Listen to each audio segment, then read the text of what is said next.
கடந்த 3 மாதங்கள் இந்த அரசின் குறிப்பிடத்தக்க சாதனை என்னவென்றால், இதை நான் சொல்வது யாரும் கோச்சிக்க வேணாம். இந்த ஆட்சியில் ஒரு கட்சியில் வெற்றி பெறாங்க, வெற்றி பெற்ற பிறகு உடனே ராஜினாமா பண்ணுறாங்க, உடனே வேறு கட்சியில் சேர்க்குறாங்க. இது என்னென்னு சொல்கிறது, குதிரை பேரம் சொல்ல முடியும். இப்படிப்பட்டதெல்லாம் தவிர்க்க வேண்டும் என்று பொதுப்பணித்துறை அமைச்சர் அவர்கள். அன்புமிகு பேரவைத் தலைவர் அவர்களே, குதிரை பேரம் அப்படிங்கிற வார்த்தையை அவையிலிருந்து நீக்கணுங்கிறத கேட்டுக்கிறோம். 2017 புரட்சித் தலைவி அம்மாவுடைய ஆட்சிக்கு எங்களுக்கும் உடன்பாடு உண்டு. 2017க்கு அப்புறம் வந்த உங்களுடைய ஆட்சிக்கும் எங்களுக்கும் உடன்பாடு இல்லை. அது ஏனென்றால் உண்மையான அதிமுக கிடையாது,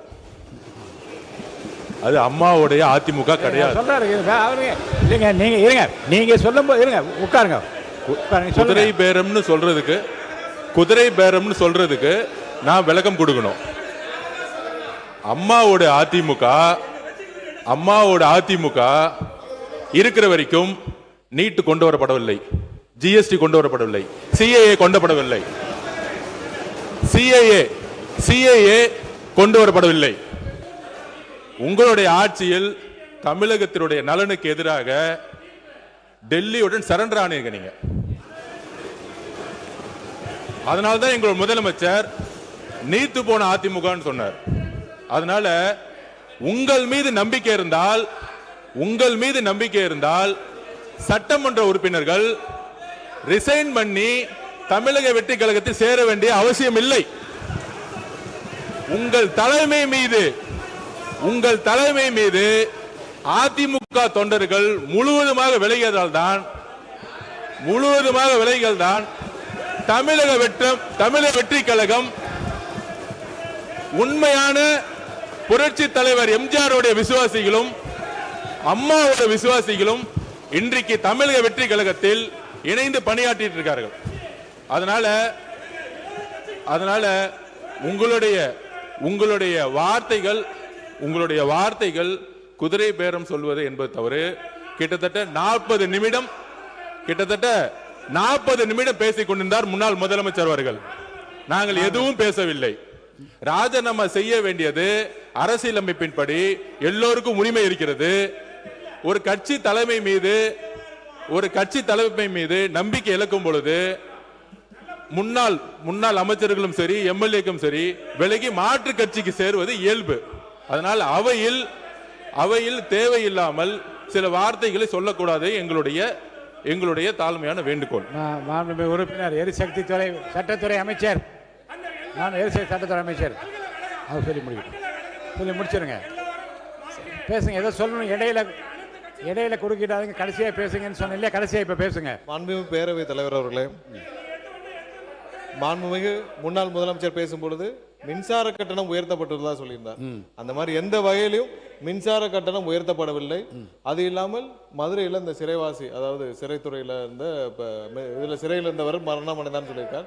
உடல்நலம் சரியில்லாமல் மரணம் அடைந்தார். அது குறித்து விரிவாக அனைத்தும் அறிக்கையும் கொடுக்கப்பட்டுள்ளது. கடைசியாக இந்த குதிரை பேரம் என்பதை ஏற்கனவே பல முறை பேசிவிட்டோம், அதை பத்தி பேசக்கூடாது என்பது சொல்லிவிட்டோம். ஏற்கனவே இதை பற்றி நான் சொன்னேன்.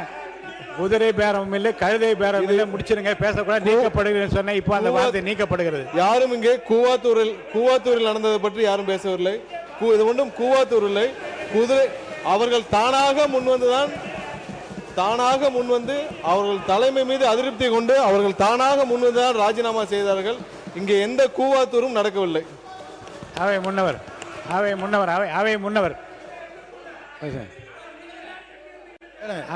சொல்லுங்க. அவை முன்னவர் பேசுங்க. அவை முன்னவர் உட்காருங்க. நீங்க போய் உட்காருங்க சொல்லுங்க. பேசுறீங்களா இல்ல? நீங்க அவை முன்னவர் அவங்க கிட்ட பேச, என்கிட்ட சொல்லுங்க, பேசுங்க. நீங்க உங்களுக்கு அனுமதிக்கிறேன் தலைவர்களே, நான் பேசுறதே வேண்டாமா? இப்படி கத்திட்டு இருந்தாங்க. நான் அனுமதிக்கிறேன், நீங்க பேசுங்க. மாண்புமிகு பேசுங்க. மாண்புமிகு பேரவைத் தலைவர் அவர்களே, மாண்பு உறுப்பினர், நான் சொல்ல முடிய வரை விடுங்க. உட்காருங்க ப்ளீஸ், உட்காருங்க. அக்ரி, உட்காருங்க. நான் பேசுறேன்.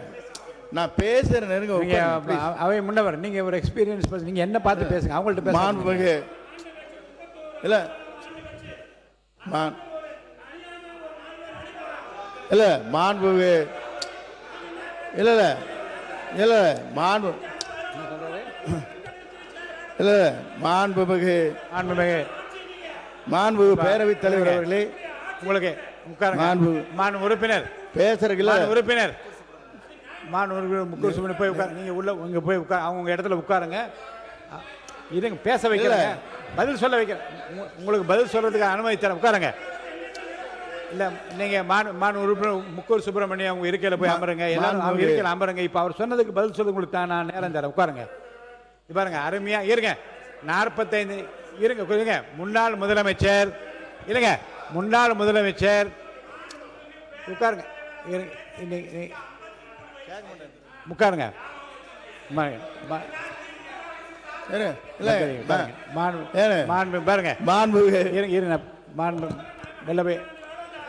உறுப்பினர் முக்கூர் சுப்பிரமணியம் போய் உட்காருங்க.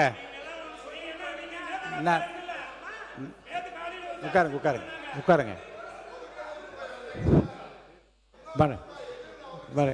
இல்ல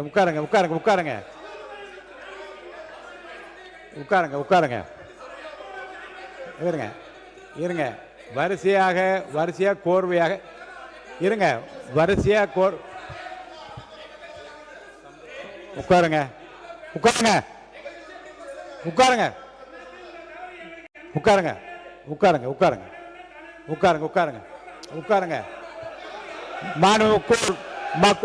முக்கூர் சுப்பிரமணியம் உட்காருங்க. மாண்புமிகு உறுப்பினர் முக்கூர் சுப்பிரமணியம் எச்சரிக்கிறேன், உங்க இடத்துல போய் உட்காருங்க. சொல்றேன், இருங்க, கேட்கறேங்க. ஒரு இடத்த இருங்க, கேட்கறேன், உட்காருங்க. நான் முடிவு சொல்லிட்டேன், உட்காருங்க. நான் சொல்றேன், உட்காருங்க. ஒரு 45 நிமிடம் ரொம்ப அருமையா அவருக்கு தெரிந்த கருத்துக்களை, அவர்கள் ஆட்சியில் செய்த சாதனைகள் எல்லாம் விளக்கமாக சொன்னார். அதிகமான குறுக்கீடு இல்லாமல் தான் இருந்தது. ஆனால் கடைசியில் முடிக்கிற போது கடைசியாக சொன்ன அந்த கடைசி பத்தியில் சொன்ன அந்த செய்திகள் தான் எதிர்த்தரப்பில் இருக்கின்றவர்களை, ஆளுங்கட்சி தரப்பில் இருக்கிறவர்களை பேசும்படி அழைத்திருக்கிறது. அதில் இந்த குதிரை பேரம் என்பதை பற்றி ஏற்கனவே நீங்கள் முதல் தொடரில் பேசுகிற போது நான் சொன்னேன், குதிரை பேரம் கழுதை பேரம் என்பதெல்லாம் பேசக்கூடாதுன்னு அவை குறித்து நீக்கினேன். மீண்டும் அதே வார்த்தையை சொன்ன காரணத்தினால உட்காருங்க.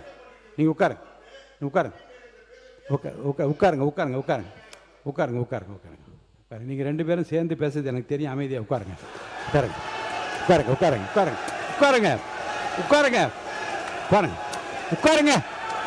சார். பின்ன இதில் பேசுறதா? அப்போ உட்காருங்க சார். நான் விளக்கம் சொல்றேன். உட்காருங்க. இந்த வார்த்தைக்கு என்ன பண்றீங்க? உட்காருங்க.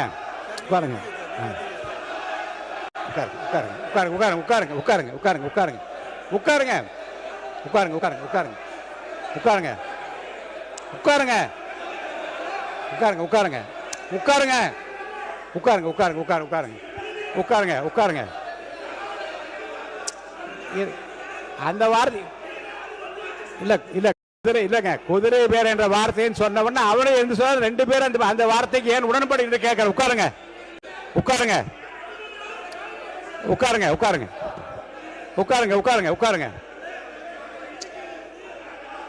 பாருங்க, அனைத்து இந்திய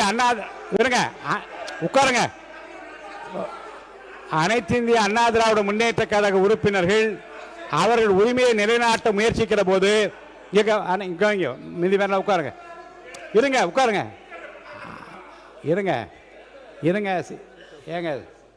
அனைத்து இந்திய அண்ணா திராவிட முன்னேற்ற கழக உறுப்பினர் தங்கள் உரிமையை நிலைநாட்ட முயற்சிக்கிற போது மாற்றுக்கு வேறு கட்சியை சேர்ந்த உறுப்பினர் அந்த கருத்தை ஒட்டி மீண்டும் குதிரை என்ற வார்த்தையை சொன்னால் 2 பேர் இந்த விஷயத்தில் ஒன்று சேர்ந்து கொள்வது கேட்ப என்ன தவறும் கிடையாது. உட்காருங்க.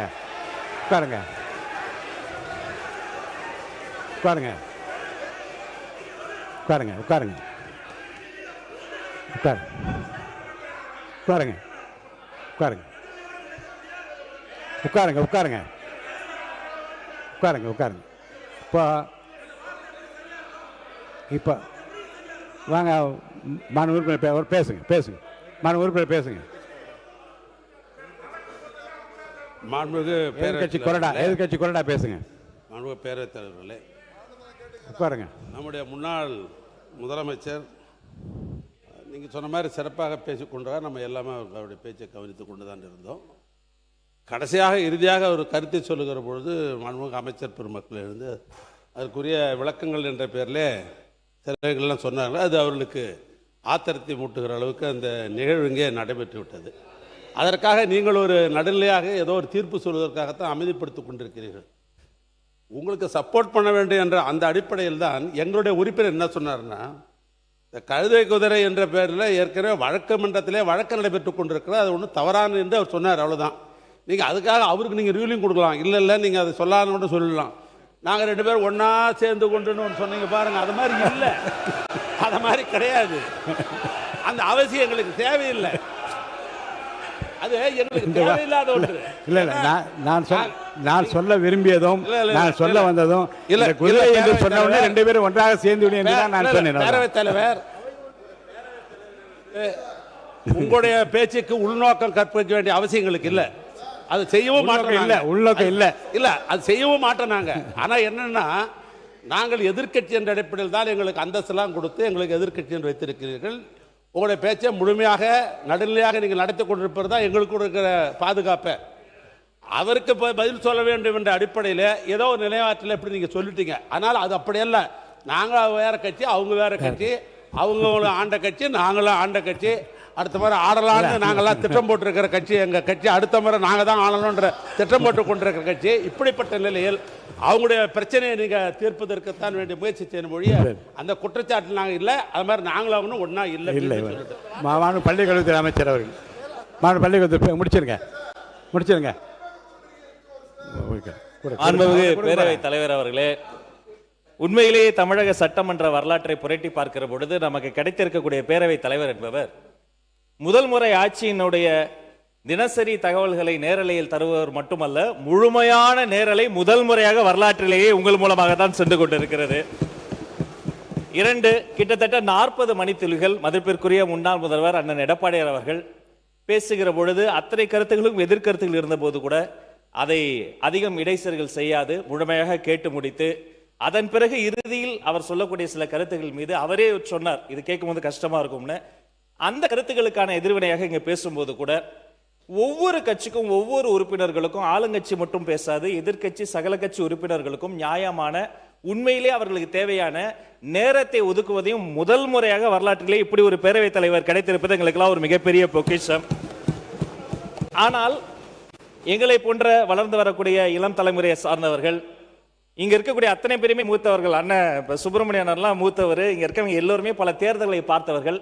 அவர்களை காட்டி எங்களுடைய தம்பிகளுக்கும் தங்கைகளுக்கும் நாங்கள் இப்படி இருக்கணும், டெக்கோரம் இப்படி இருக்கணும்னு சொல்ல வேண்டிய நேரத்தில் பேரவைத் தலைவர் எழுந்து நின்றால் அனைவரும் அமர்ந்து விட வேண்டும். உங்களுக்கு தெரியாத மரபல்ல. நீங்கள் எழுந்து நின்ற பின்பும், நீங்கள் பலமுறை சொன்ன பின்பும் அப்படி கூச்சலிடுவதோ நடு மன்றத்திற்கு வருவதோ ஏற்புடையதல்ல.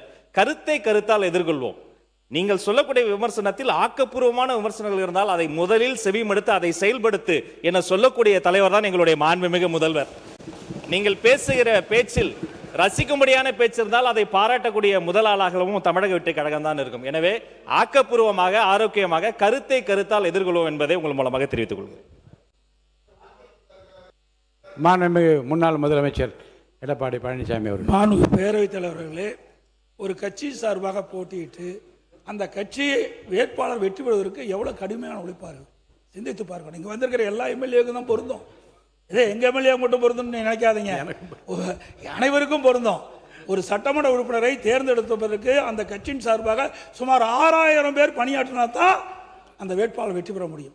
இரவு பகல் வராமல் ரத்தத்தை விரைவாக சிந்தி வாக்களை சந்தித்து வாக்களை பெற்று வெற்றி பெற்ற பிறகு அவர் வெளியேறினா அந்த கட்சியில் தொண்டர்கள் எப்படி மனம் கொதிக்கும் என்பதை உணர்வுபூர்வமாக நீங்கள் சிந்திக்கப்பட வேண்டும்.